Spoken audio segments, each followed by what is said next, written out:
Assalamualaikum warahmatullahi wabarakatuh.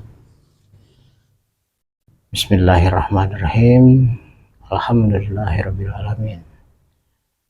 Kita jumpa lagi dalam kuliah uh, pendidikan Pancasila.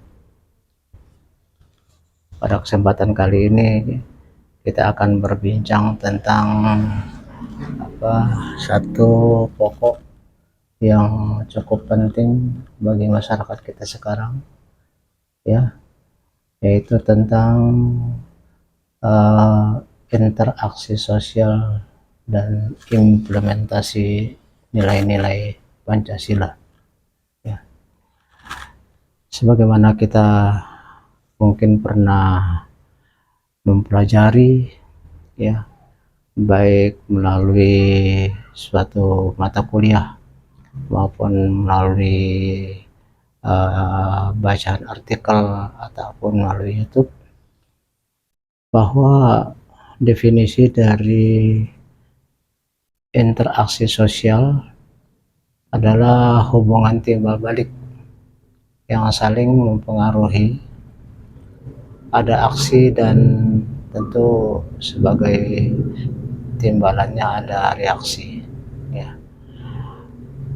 Berarti bahwa di dalam aktivitas interaksi ini pelakunya bisa lebih dari satu, bisa individu dengan individu, individu dengan kelompok, bisa juga antar kelompok dengan kelompok lain dan lain sebagainya. Sebagai contoh yang mudah untuk bisa kita ambil adalah adanya kegiatan gotong royong, ya, memperbaiki suatu sarana sosial seperti musola, gardu siskamling, atau memperbaiki jalan, ataupun membersihkan sampah dan sebagainya. Itu merupakan contoh-contoh dari interaksi sosial di dalam kehidupan anggota masyarakat yang kita kenal di Indonesia. Dan kita tahu bahwa bentuk interaksi sosial seperti ini untuk kasus Indonesia adalah satu hal yang sudah biasa. Banyak istilah yang sering dimunculkan, misalnya gugur gunung, ya, gotong royong, sambat sinambat, dan sebagainya. Artinya masyarakat satu sama lain bekerja sama dengan ikhlas tanpa bayaran, bahkan seringkali juga mengeluarkan biaya sendiri di samping tenaga yang disumbangkan. Bahkan tidak jarang juga keluarga juga ikut-ikutan, ya. Misalnya ketika kita bergotong royong memperbaiki musola atau memperbaiki jembatan, itu bukan hanya kita saja yang bekerja, tetapi juga kita kadang-kadang harus keluar duit untuk membeli konsumsi, dan mungkin konsumsi itu dipersiapkan oleh ibu di rumah serta anak-anak kita yang juga ikut aktif dalam kegiatan tersebut, menyediakan makanan, melayani para pekerja dan sebagainya, ya. Jadi dengan demikian interaksi sosial itu pastinya mempersyaratkan adanya kontak sosial. Kontak sosial artinya antara masyarakat, anggota masyarakat yang satu dengan anggota masyarakat yang lain itu ada kontak satu sama lain, ya. Ada pengumuman sebelumnya, ada rembukan sebelumnya, ada planning sebelumnya apa yang mau dikerjakan pada hari tersebut dan berapa lama akan dikerjakan, ya. Demikian berarti juga di dalam kontak sosial itu menyertakan adanya komunikasi sosial, komunikasi antar masyarakat, di mana antara masyarakat akan terjadi saling menyampaikan pesan, ya, saling mereka itu melakukan pengiriman pesan-pesan satu sama lain, ya. Dan hal ini apa kalau kita lihat dalam masyarakat Indonesia yang berpancasila, tentunya selain memang budaya masyarakatnya memang seperti itu coraknya ya, sebagaimana kita ketahui, yaitu nilai-nilai ketuhanan, nilai-nilai kemanusiaan, nilai persatuan, nilai musyawarah, dan nilai keadilan sosial juga tersertakan di dalam kegiatan gerakan sosial tersebut ya. Bahkan setelah Indonesia kedatangan berbagai agama, mulai dari yang pertama adalah Buddha, lalu Hindu, kemudian Islam, lalu Kristen, dan yang lain-lain. Agama juga ikut berperan di dalam membentuk mentalitas masyarakat, memperkuat nilai-nilai yang memang sudah ada, yang kemudian pada tahun 1945 diintisarikan, dipadukan ya menjadi nilai-nilai Pancasila. Max Weber mengatakan bahwa agama adalah kepercayaan terhadap sesuatu yang sifatnya supranatural. Supranatural artinya tidak bisa dijangkau oleh panca indera kita, yang muncul dan mempengaruhi kehidupan masyarakat baik secara pribadi maupun secara sosial ya. Agama-agama seperti Islam, Kristen, Hindu, Buddha, dan sebagainya itu merupakan agama yang sebenarnya menjadi perekat kehidupan masyarakat, bukan menjadi pemecah. Oleh karena itu ini harus kita sadari bahwa untuk kasus Indonesia yang memang kita memiliki nilai-nilai yang luhur di dalam masyarakat, agama itu sebenarnya merupakan suatu alat perekat yang mempersatukan masyarakat yang memiliki baik itu keyakinan yang sama maupun keyakinan yang berbeda-beda. Oleh karena itu hal tersebut harus kita terus pelihara di dalam kehidupan masyarakat, baik yang sudah terjadi zaman yang lalu, yang terjadi di zaman sekarang, dan bahkan ketika itu terjadi pada zaman anak cucu kita kelak ya. Sebenarnya apa sih yang mendasari interaksi sosial itu bisa terjadi? Kenapa bisa terjadi masyarakat yang satu itu saling berinteraksi satu sama lain, ya saling berkomunikasi, saling melakukan kontak satu sama lain? Ada beberapa faktor yang menjadi dasarnya. Yang pertama, interaksi sosial itu bisa terjadi oleh karena faktor meniru orang lain ya. Artinya orang melakukan suatu hal karena ada yang ditiru ya. Misalnya saja di suatu kampung ada orang yang melakukan suatu kegiatan, lalu kemudian kegiatan tersebut dianggap ditanggapi oleh orang lain, baik itu nilainya positif maupun nilainya negatif, lalu kemudian dia tergerak untuk melakukan hal yang sama alias meniru. Maka dalam hal ini terjadilah yang namanya imitasi. Imitasi adalah suatu interaksi sosial yang didasari oleh faktor orang ingin meniru orang lain ya. Ya sebagai contoh yang paling aktual yang kita sering lihat sekarang ini kan bagaimana orang meniru perilaku yang diperbuat oleh para public figure ya, baik itu yang sifatnya positif maupun negatif ya. Kalau yang positif misalnya ada gerakan sosial yang sifatnya membantu masyarakat, maka orang lain juga ikut tergerak untuk melakukan hal yang sama. Seperti hal misalnya yang sekarang ini sedang tren, gerakan membela rakyat Palestina yang dijajah oleh Israel, maka kita ketahui bahwa di hampir semua kota-kota besar di Indonesia ini melakukan aksi bela Palestina ya.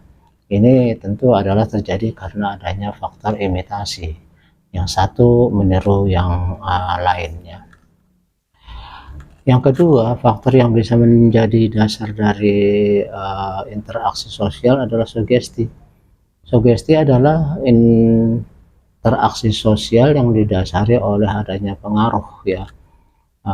Bisa saja pengaruh itu dari orang tua kepada anak muda, bisa juga pengaruh itu datangnya dari yang kuat kepada yang lemah, bisa juga pengaruh itu datangnya dari orang yang berkuasa kepada rakyat, bisa juga pengaruh itu datangnya dari teman-teman pergaulan, baik di kantor, di kampus maupun tempat-tempat lain ya.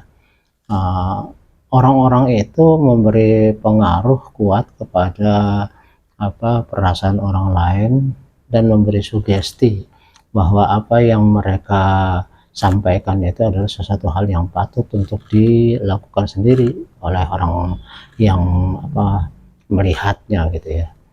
Sehingga kemudian dia tergerak untuk melakukan seperti apa yang disampaikan oleh orang yang mempunyai pengaruh tersebut ya.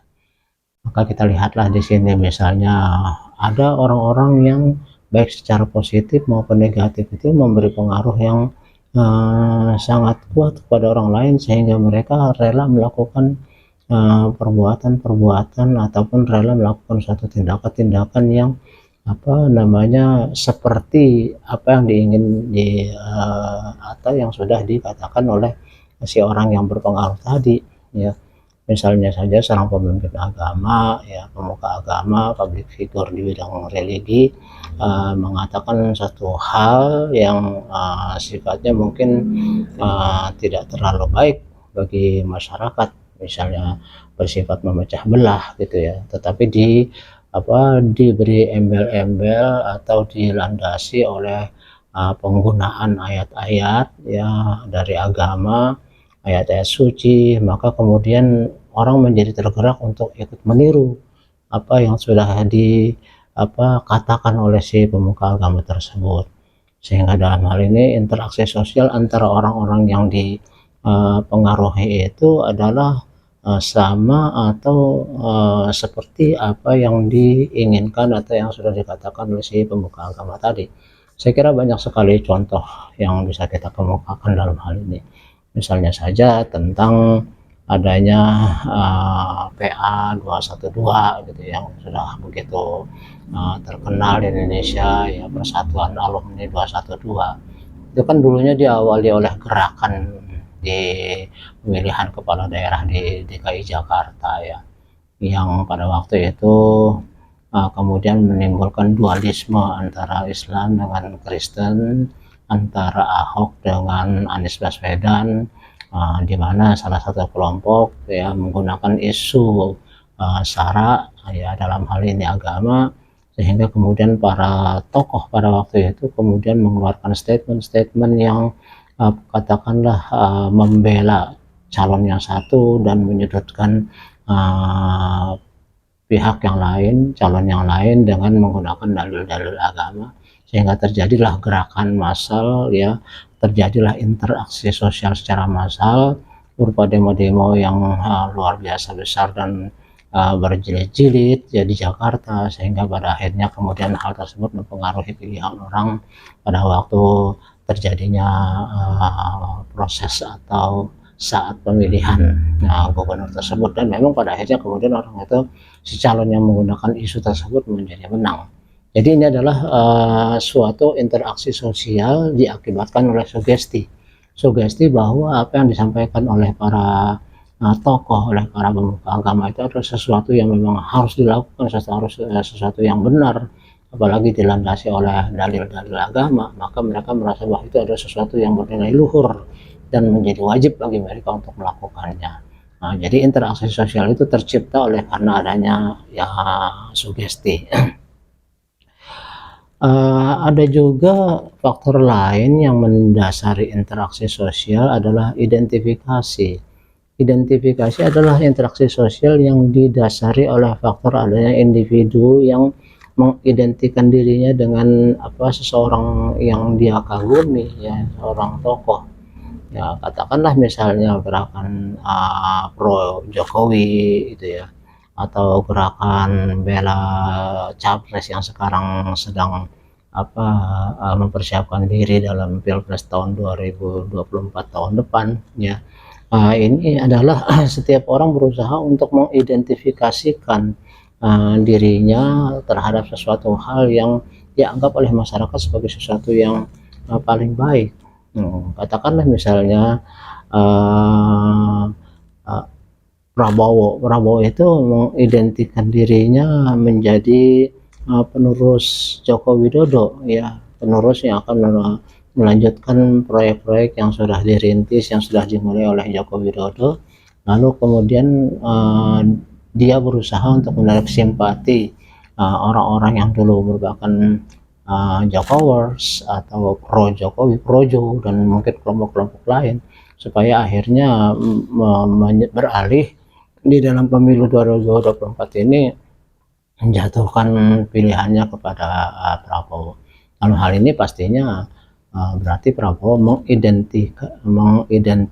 melakukan identifikasi bahwa dirinya itu adalah tidak seperti pada waktu 2019 merupakan rival, merupakan lawan politik dalam capres. Tapi ketika Jokowi sudah selesai masa kerjanya, hanya 2 kali pemilihan, maka untuk yang pemilu kali ini Prabowo berusaha untuk tampil mengidentifikasi dirinya sebagaimana yang telah dilakukan oleh Jokowi, yaitu membangun Indonesia, dan bahwa dia akan melanjutkan ya pembangunan tersebut. Sebaliknya dengan calon yang lain seperti Anies Baswedan, dia justru mengidentifikasi dirinya bukan sebagai yang melanjutkan ya, tetapi akan melakukan perubahan ya. Artinya apa yang sudah dilakukan oleh Jokowi akan dia rubah karena tidak sesuai dengan apa yang menjadi pandangannya ya, sehingga kemudian muncul satu moto, suatu simbol bahwa Anies Baswedan dan kelompoknya adalah orang yang akan melakukan perubahan-perubahan sosial, orang yang akan melakukan perubahan-perubahan dalam apa yang sudah dilakukan oleh Jokowi sebagai pendahulunya. Sementara calon yang berikutnya yaitu Ganjar ya, Ganjar ini mengidentifikasi dirinya di samping sebagai orang yang akan melanjutkan Jokowi, tapi dia berusaha untuk menampilkan atau mengidentifikasi dirinya akan bukan hanya melanjutkan tapi mengembangkan, meningkatkan. Makanya kemudian yang menjadi simbolnya, yang menjadi jargon politiknya adalah melanjutkan dan meningkatkan. Kemudian kembalilah kepada masyarakat tentunya ya, apakah akan memilih nomor 1, nomor 2, atau nomor 3. Tapi yang jelas di sini terjadi kelompok interaksi sosial dalam hal identifikasi mereka secara massal, baik kepada calon yang satu, calon yang kedua, maupun calon yang ketiga. Jadi di dalam hal ini ada individu yang menjadi idola, individu yang menjadi panutan ya, individu yang menjadi contoh, yang katakanlah apa gerakannya, apa cita-citanya, apa visinya, apa misinya, itu identik dengan apa yang menjadi kemauan dan cita-cita mereka. Jadi masing-masing individu akan mengidentifikasi kemauannya, cita-citanya dengan apa yang telah disampaikan oleh para calon tadi ya. Kemudian interaksi sosial juga bisa terjadi karena simpati ya, ada rasa tertarik atau rasa kagum pada pihak lain atau pada seseorang sehingga menimbulkan gerakan sosial. Nah, kembali lagi contoh yang mungkin saat ini sedang yang sedang tren, yaitu aksi bela Palestina. Oleh karena Palestina diidentifikasi sebagai negara Islam, negara mayoritas Islam yang sedang mengalami penjajahan oleh Israel. Baik secara agama maupun secara politik, Indonesia itu termasuk yang menentang hal tersebut.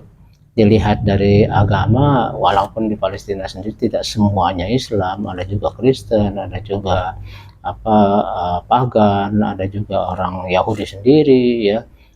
Tetapi dalam hal ini bahwa sebagai suatu negara, Palestina sedang mengalami penindasan oleh Israel yang berusaha untuk katakanlah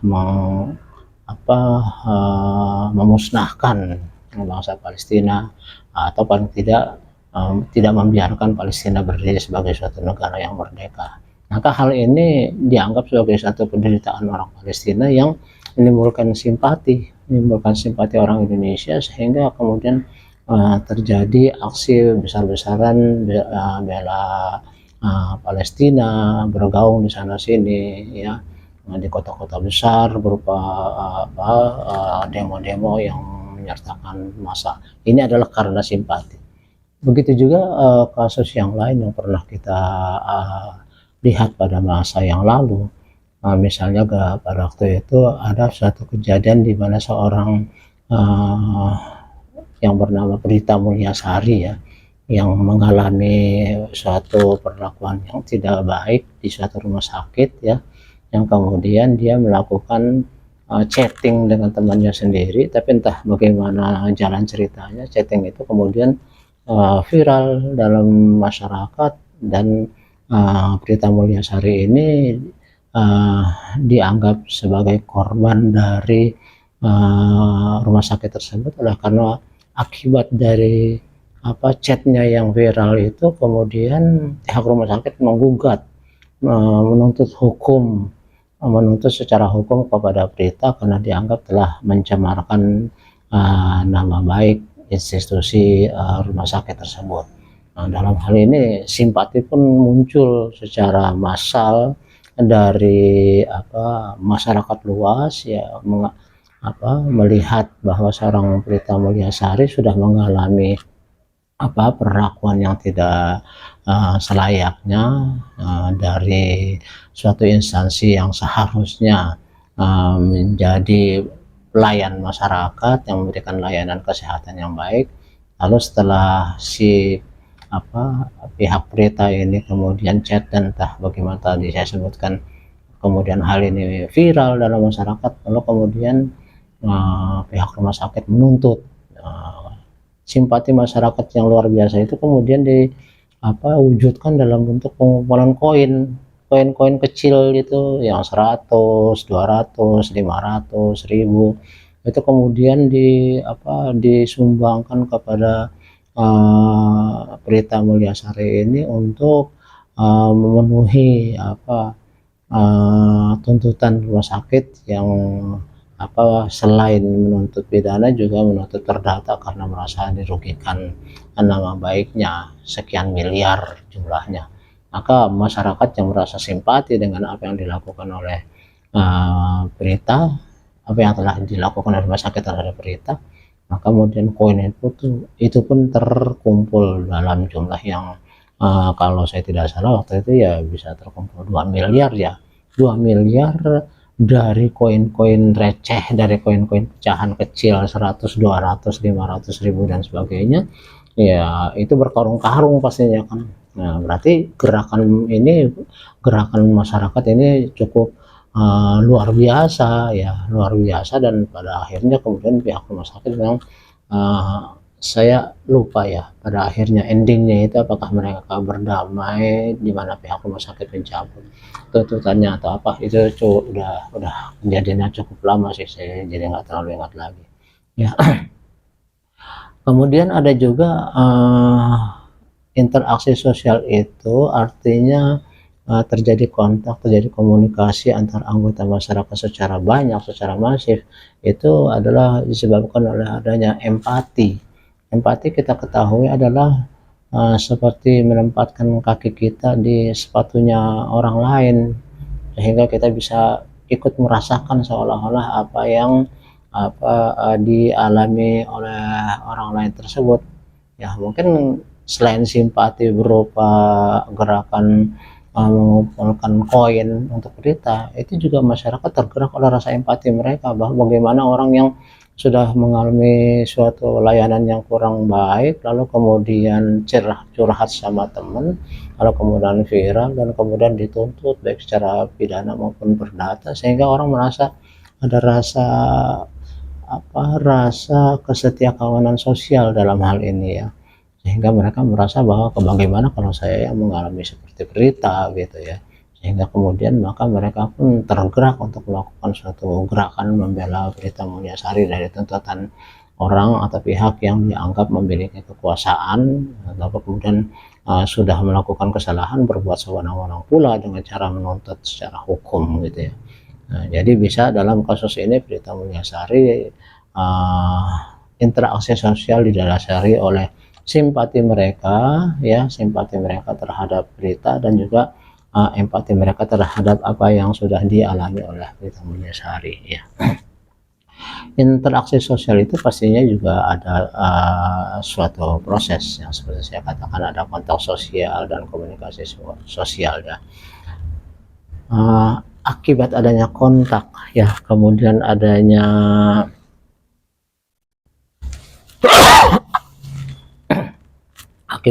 kontak dan komunikasi satu dengan yang lain dalam anggota masyarakat, kemudian terjadi proses sosial, berproses, dia tidak langsung besar pastinya ya kan ya.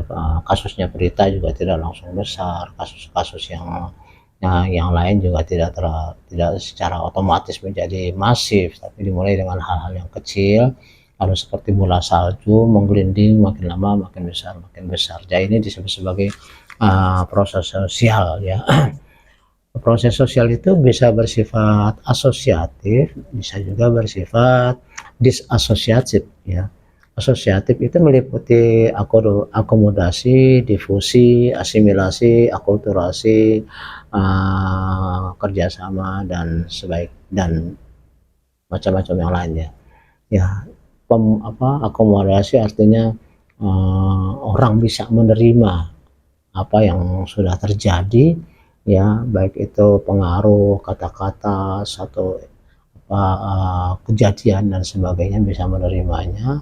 Kemudian terjadi difusi antara mereka, itu terjadi penyamaan ya, penyamaan pendapat, penyamaan mindset bahwa hal tersebut merupakan satu hal yang perlu mendapat perhatian ya. Bisa juga dia berupa asimilasi, artinya antara satu yang lain ya, terjadi pembauran sehingga orang-orang yang satu kelompok itu merasa bahwa inilah yang harus kita lakukan.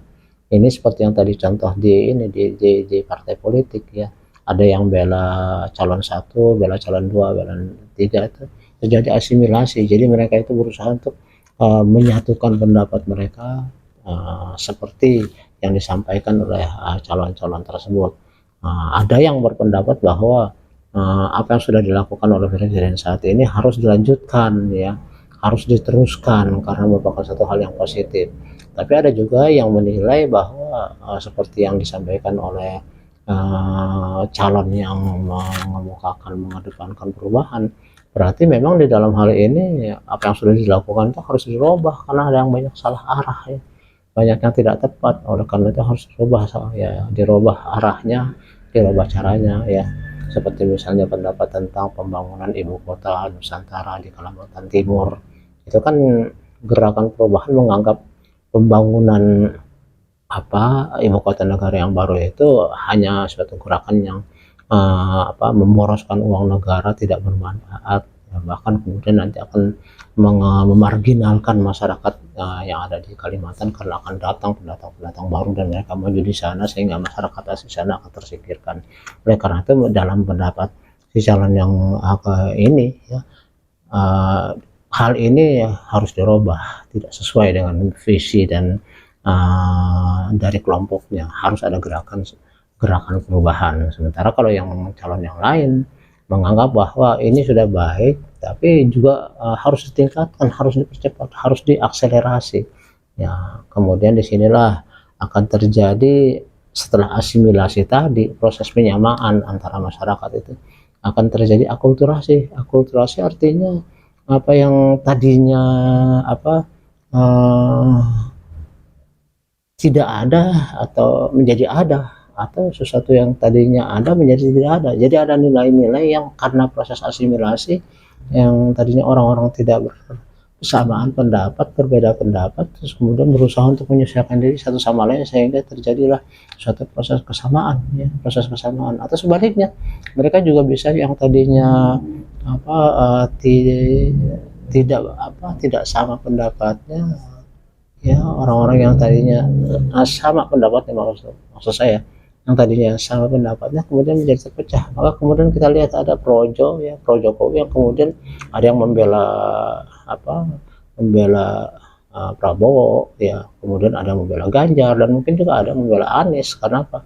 Karena di situ terjadi akulturasi, yaitu proses kebudayaan ya, yang mengubah nilai-nilai dalam masyarakat, baik yang tadinya tidak ada menjadi ada, ataupun yang tadinya ada menjadi tidak ada, ya.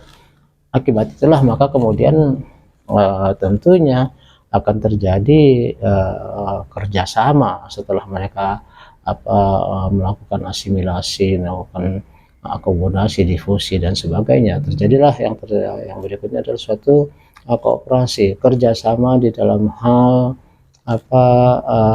memperjuangkan apa yang menjadi cita-cita bersama. Tentunya kelompok Anies akan bekerja sama antar mereka supaya bagaimana caranya supaya calonnya menang. Begitu juga dengan kelompok yang pro Prabowo, pasti akan bekerja sama supaya Prabowo yang menang. Begitu juga dengan Ganjar, ya, baik dengan partainya, partai pendukungnya, maupun dengan masyarakat secara luas.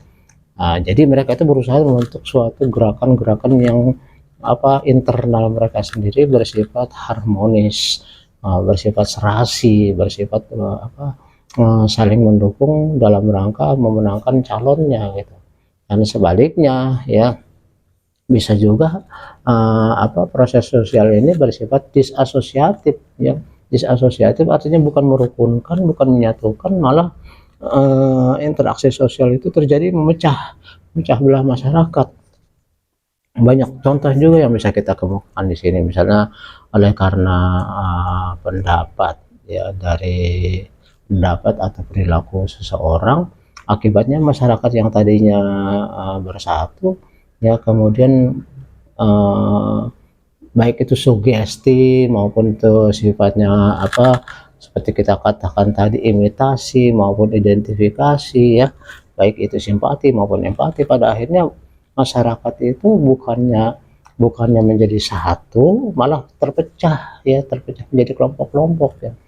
Nah, mungkin yang paling uh, sedang tren sekarang ini juga adalah apa yang sudah dilakukan Presiden Jokowi. Kita ketahui terakhir itu Pak Jokowi mendapatkan kepercayaan masyarakat atas kinerjanya itu sebesar 82%. Ya, artinya semua simpati, ya, kepada beliau, dan kemudian merasa puas dengan apa yang sudah dilakukan oleh beliau, sehingga presentasi kepercayaan masyarakat itu sangat tinggi. Tapi kemudian ada beberapa hal yang kemudian menjadi pemecah interaksi sosial antar para pendukung ini. Misalnya ketika ternyata putra sulung dari Pak Jokowi kemudian bergabung dengan Prabowo dengan Gerindra menjadi calon wakil presiden dari Prabowo Subianto. Ya, hal ini tentu bagi sebagian para pendukungnya tidak sesuai dengan apa yang mereka harapkan, ya, sehingga kemudian pendukung yang tadinya solid mungkin 82% itu semuanya bersimpati kepada apa yang sudah dilakukan oleh Pak Jokowi selama ini. Kemudian oleh karena tindakan pencalonan Gibran ini, ya, Gibran Raka Buming Raka menjadi cawapresnya Prabowo, akibatnya baik masyarakat secara luas maupun para simpatisan Jokowi selama ini, yaitu menjadi terpecah, terjadi disasosiasi. Interaksi sosial mereka akhirnya malah jadi apa ya, menjadi saling tidak menyukai. Ada yang berpendapat bahwa apa yang dilakukan oleh Jokowi itu adalah suatu hal yang lumrah, suatu hal yang biasa, dan mungkin itu karena beliau ingin melanjutkan legasi, ya artinya apa yang sudah dilakukan itu harus dilanjutkan dan ditingkatkan. Tapi ada juga yang tidak setuju dan menganggap hal ini sebagai satu dinasti politik, ya, dinasti politik. Dan ada juga bahkan tentu hal ini dimanfaatkan oleh lawan-lawan politiknya sebagai suatu bukti keserakahan, suatu bukti dari nafsu ingin berkuasa secara langgeng. Allah alam, artinya mereka masing-masing punya pendapat, masing-masing punya pandangannya sendiri-sendiri. Tapi yang jelas yang ingin saya sampaikan di sini adalah bahwa akibat dari pengaruh baik perkataan maupun perbuatan maupun tindakan dari seseorang yang memiliki pengaruh kuat itu menyebabkan interaksi sosial dalam masyarakat itu menjadi disasosiatif, bukan menjadi satu pemersatu, malah memecah belah, ya. Jadi dengan demikian kita lihat bahwa proses sosial membentuk interaksi masyarakat dengan kontak dan komunikasi itu bisa jadi berupa suatu hal yang menyatukan, merekatkan, tapi bisa juga berupa suatu proses yang malah membuat bubar, membuat satu adanya suatu perpecahan, adanya perbedaan-perbedaan pendapat. Yang menyatukan misalnya ada bencana alam, gitu kan, bencana alam, kerjasama antar kementerian dalam menanggulangi bencana, itu kan. Nah, itu bisa simpati, bisa empati. Yang jelas banyak orang dari berbagai golongan, berbagai suku, berbagai aliran agama itu kemudian bersatu dalam rangka membantu Kementerian Sosial untuk menanggulangi bencana tersebut, termasuk juga lembaga-lembaga yang kemudian menyelenggarakan dompet-dompet bencana dan sebagainya. Ya, begitu juga dengan kerjasama antara kepolisian dengan masyarakat dalam mencegah terorisme maupun penyebaran narkoba. Itu semua adalah proses sosial yang terbentuk oleh karena terjadinya suatu hal dan mereka merasa bahwa hal itu memang membutuhkan kerjasama yang erat dalam masyarakat, sehingga interaksi sosial terjadi oleh karena adanya kesamaan pandangan tadi. Ya, sedangkan interaksi yang dapat menyebabkan disasosiasi juga banyak sekali, yang bisa kita ambil contohnya selain yang sudah saya sebutkan tentang kebijakan akhir-akhir dari Presiden Jokowi selaku kepala negara, ya, terkait dengan pencalonan putra sulungnya yaitu Gibran. Ini contoh suatu disasosiasi, tapi juga bisa yang lain, ya. Contoh yang ini yang juga aktual untuk kita kemukakan adalah perkelahian antara supporter bola, ya. Supporter bola itu kita ketahui di mana itu, ya, di daerah, ya, di mana kemudian bahkan ini bukan sekali dua kali, sering terjadi antara yang tadinya mereka itu berinteraksi secara positif satu sama lain, berada dalam satu gedung untuk sama-sama menyaksikan terjadinya pertandingan sepak bola, ya. Tapi karena mereka itu terlalu mengidolakan kelompoknya, mengidolakan grup atau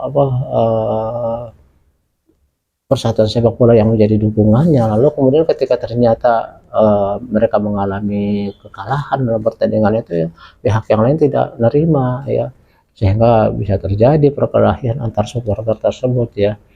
Kalau di Arema Malang itu mungkin bisa juga terjadi gara-gara itu, ya, gara-gara ada yang kalah, ya, pihak yang lain tidak menerima. Dan ini kayaknya bukan suatu kejadian yang baru pertama, ya. Banyak seperti itu, gara-gara satu hal kemudian malah menjadi tawuran, gitu. Oke, kita akan melihat interaksi sosial ini dalam sudut pandang lain, yaitu tindakan sosial. Kalau tadi interaksi sosial terjadi adanya kontak, adanya komunikasi yang kemudian berproses menyatukan pendapat ataupun mindset dari orang-orang yang sepaham, ya, itu kemudian secara sosiologis bisa juga dia berubah menjadi suatu tindakan sosial, ya. Dari contoh-contoh yang telah saya sebutkan tadi itu sudah jelas bahwa disadari atau tidak disadari, ya, orang-orang yang memiliki kesamaan, ya, visi, kesamaan misi, kesamaan pendapat, kesepahaman terhadap satu hal, kemudian mengubahnya, mendorongnya untuk melakukan suatu tindakan sosial, artinya tindakan yang beramai-ramai, bukan tindakan secara pribadi, tapi gerakan massal.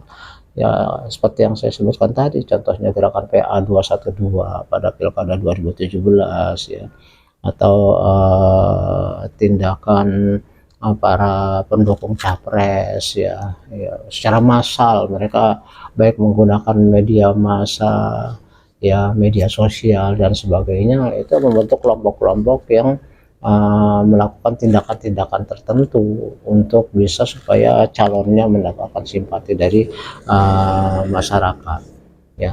Tindakan sosial ini bisa dimulai dari tindakan individu awalnya atau perilaku individu, ya, yang kemudian karena adanya pengaruh, ya, karena perkataan, karena sugesti, karena empati, karena simpati, akhirnya memberi pengaruh dan kemudian mendorong orang untuk melakukan suatu tindakan sosial. Tindakan sosial berarti suatu kejadian yang timbul akibat gerakan orang, ya, secara sosial, secara massal, bukan hanya pribadi, ya. Tindakan sosial ini sendiri bisa ada dua bentuk, ya. Yang pertama adalah tindakan lahiriah, artinya berupa fisik, pengumpulan koin untuk berita, terus kemudian tindakan berupa perkelahian massal, ya, tindakan-tindakan yang lain, ya, itu semuanya adalah suatu tindakan yang berupa tindakan lahiriah dari suatu anggota masyarakat, ya, menanggapi suatu fenomena tertentu, ya.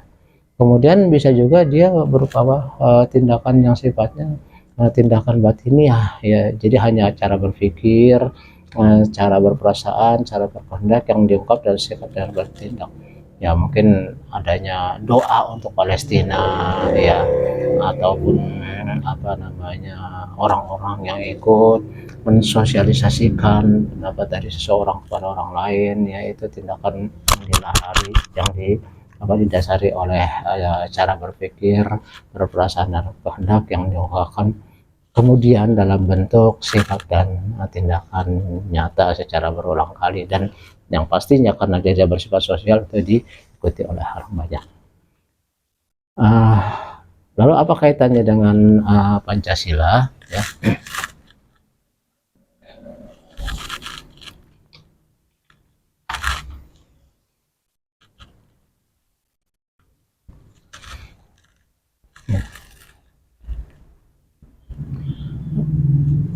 Lalu apa kaitannya dengan Pancasila? Kita tahu bahwa Pancasila adalah merupakan ideologi negara yang sudah kita sepakati untuk menjadi pedoman bagi kita di dalam bermasyarakat yang sifatnya plural, ya. Kita ini dilihat dari berbagai sudut itu merupakan suatu bangsa yang suatu bangsa yang majemuk, dilihat dari segi agama, dari suku, dari bahasa dan sebagainya. Itu kita ini bukan suatu bangsa yang homogen, tapi heterogen.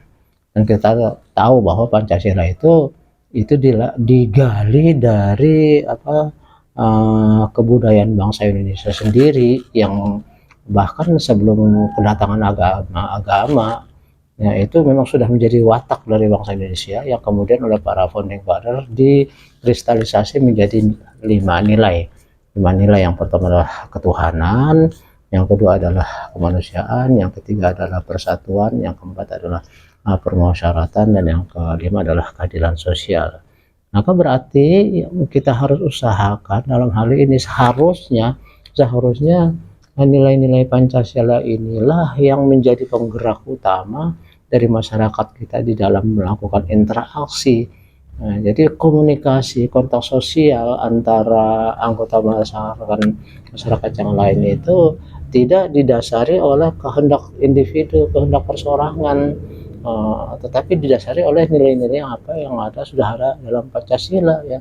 Banyak orang yang sering mengatakan bahwa HAM itu adalah suatu hak asasi manusia ya, yang memang datangnya dari Tuhan Sang Pencipta ya, yang tidak boleh diganggu-gugat oleh manusia. Bahkan negara sendiri tidak berhak untuk melakukan campur tangan terhadap HAM, apalagi melakukan pelanggaran terhadap HAM. Ya, tentu hal ini kalau kita kaitkan dengan Pancasila ya tidak bisa pandangan individualis seperti yang dianut oleh negara-negara liberal disamakan dengan pandangan HAM menurut bangsa Indonesia yang sifatnya ya agamis ya, bersifat Pancasila ya, bernilai Pancasila. HAM itu juga harus memperhatikan HAM-nya orang lain, bukan hanya memperhatikan HAM individu diri sendiri. Hak asasi diri sendiri oke diperjuangkan, tapi dalam pelaksanaan tidak boleh melanggar HAM-nya orang lain. Itu berarti kalau misalnya pelarangan LGBT, tentu karena mayoritas menganggap bahwa hal itu berbahaya bagi kehidupan masyarakat dan kelangsungan kehidupan manusia, dan dia sebagai penyakit menular dan sebagainya, sehingga banyak masyarakat tidak menyetujui. Tapi kalau misalnya ada, katakanlah yang kemarin itu ada kejadian di suatu taman di mana perkumpulan kelompok-kelompok ini digerebek oleh Pamung Praja, polisi Pamung Praja, dan banyak orang yang kemudian tampil sebagai pembela dan mengatakan bahwa itu adalah suatu HAM, jadi tidak boleh digerebek dan sebagainya. Dalam hal ini tentu juga orang-orang yang bukan kelompok mereka juga punya HAM dong, punya hak juga untuk hidup, ya, jangan sampai terganggu oleh kehadiran kelompok-kelompok ini ya. Jangan sampai mereka nanti berpikir secara agamis, secara ketuhanan yang Maha Esa, secara agama, bahwa tindakan-tindakan kelompok yang menyimpang ini akan mengundang murkanya Tuhan, murkanya Allah, sehingga kemudian nanti ditakuti bahwa tindakan bencana yang akan muncul akibat perbuatan sekelompok orang yang menyimpang ini akan juga menimpa orang-orang lain. Berarti kan HAM mereka itu tidak boleh hanya HAM mereka yang dipikirkan, tapi HAM-nya orang lain gitu. Oleh karena itulah dilihat dari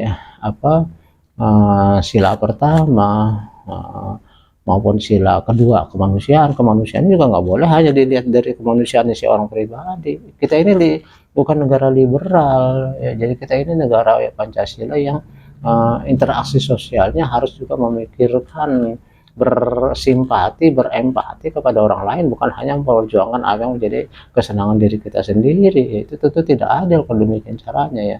Nah, jadi kepada Pancasila, andai kata kita kemudian mendasarkan tindakan sosial itu adalah karena imitasi ya, faktor meniru orang lain, tentu orang lain yang kita tiru itu adalah bukan seseorang yang merusak nilai Pancasila. Jangan orang-orang yang memecah belah kemudian kita jadikan idola. Jangan orang-orang yang kemudian kita tahu wataknya atau perilakunya tidak sopan, atau ucapan-ucapannya itu sering menyinggung orang lain, sering mendungu-dungukan orang lain, kita jadikan idola. Itu tentu tidak sesuai dengan nilai Pancasila. Karena Pancasila itu tentunya adalah harus memperhatikan juga keamanan baik fisik maupun perasaan orang lain. Tidak boleh dimaki-maki seenaknya saja oleh orang lain gitu kan. Jadi imitasi dalam hal ini peniruan seseorang karena dianggap memiliki kelebihan, tentu juga harus didasari kepada nilai Pancasila. Apakah pertama dia itu sesuai dengan nilai agama, kemudian cara dia melakukan kritik kepada seseorang itu sudah sesuai dengan kemanusiaan, apakah menyinggung perasaan orang lain, menyakiti perasaan orang lain, menghina dan sebagainya, itu sudah sesuai dengan nilai kemanusiaan, dan apakah kemudian tindakan seperti itu akan menyatukan atau memecah belah masyarakat secara luas. Karena pastinya kan akan timbul pro dan kontra, ada yang setuju dan ada yang tidak setuju. Jadi apa yang jadi tindakan kita, ucapan kita, pikiran kita yang kita kemukakan secara massal melalui media massa, itu harus kita pikirkan juga dampaknya, nggak boleh sesuai dengan pikiran kita sendiri. Sekarang banyak orang yang asal merasa benar lalu kemudian main ngomong aja, tidak memikirkan dampaknya kepada masyarakat seperti apa. Ini yang kita khawatirkan akan menjadi suatu eh, lama-kelamaan nilai-nilai budaya di Indonesia yang kita kenal sebagai bangsa yang santun, bangsa yang sopan, bangsa yang berbudaya tinggi, itu lama-kelamaan menjadi bangsa barbar karena bertindak semaunya sendiri, karena alasan HAM. Ya, tentu tidak bisa seperti itu ya, harus kita pikirkan. Kemudian apakah dia juga melakukan itu dalam rangka merekatkan interaksi sosial, bermusyawarah dengan yang lain, atau kehendak pribadinya sendiri memang seperti itu, merasa pintar sendiri orang lain dungu. Ya nggak boleh dong seperti itu ya, harus juga dipikirkan ya. Jadi kita juga harus berpikir ketika interaksi sosial itu adalah karena sugesti ya, karena ada pengaruh omongan orang ya, pengaruh itu kita saring dulu ya. Secara pribadi kita yang Pancasila sih jangan niru-niru, kita pribadi yang meyakini Pancasila itu sebagai perangkat bangsa ya jangan kita tiru yang seperti itu, karena berpotensi menghancurkan masyarakat Indonesia, memecah belah bangsa Indonesia gitu. Apalagi kemudian kita melakukan identifikasi lagi, kita tiru dia seolah-olah kita juga pengen seperti dia, dianggap berani, dianggap orang yang kritis dan sebagainya. Tidak ya, kita harus memikirkan bahwa itu sesuai nggak dengan nilai kemanusiaan, sesuai dengan nilai ketuhanan, nilai kemanusiaan, nilai persatuan, nilai musyawarah dan keadilan sosial. Memang adil kalau orang itu kemudian kinerjanya dikaitkan dengan fisiknya, kemudian dikatakan dengan sebutan-sebutan yang tidak pantas dan sebagainya. Jadi kita harus bersimpati kepada orang-orang yang uh, memiliki kepedulian sosial ya, kemudian mempunyai prestasi, kemudian juga mempunyai akhlak yang baik, merekatkan bangsa Indonesia. Barulah kita yang seperti itu kita tiru, kita simpati kepadanya, dan kita akan membantu dia. Kalau andai kata dia dibully, andai kata dia dihinakan, andai kata dia dilecehkan, dia direndahkan, maka empati kita akan berbicara bahwa hal yang seperti ini juga akan saya rasakan kalau seandainya saya yang mengalami hal seperti itu gitu. Jadi hal-hal seperti inilah yang saya katakan interaksi sosial berdasarkan Pancasila itu juga sesuatu yang harus kita lakukan dalam rangka merekatkan masyarakat, terutama pada saat kita menjelang pemilu 2024 ini. Oleh karena ada banyak faktor ya, imitasi, sugesti, identifikasi, simpati, empati dan sebagainya yang menyebabkan interaksi sosial dalam masyarakat kita bisa bersifat disosiatif ya, jangan sampai bersifat disasosiatif, di mana kemudian menjadi pemecah belah ya dari bangsa Indonesia. Karena itu pemilu itu kan bukan hanya akan saat ini kita lakukan, masih akan kita lakukan 5 tahun, 10 tahun, 15 tahun ke depan ya, sepanjang usianya Indonesia ini.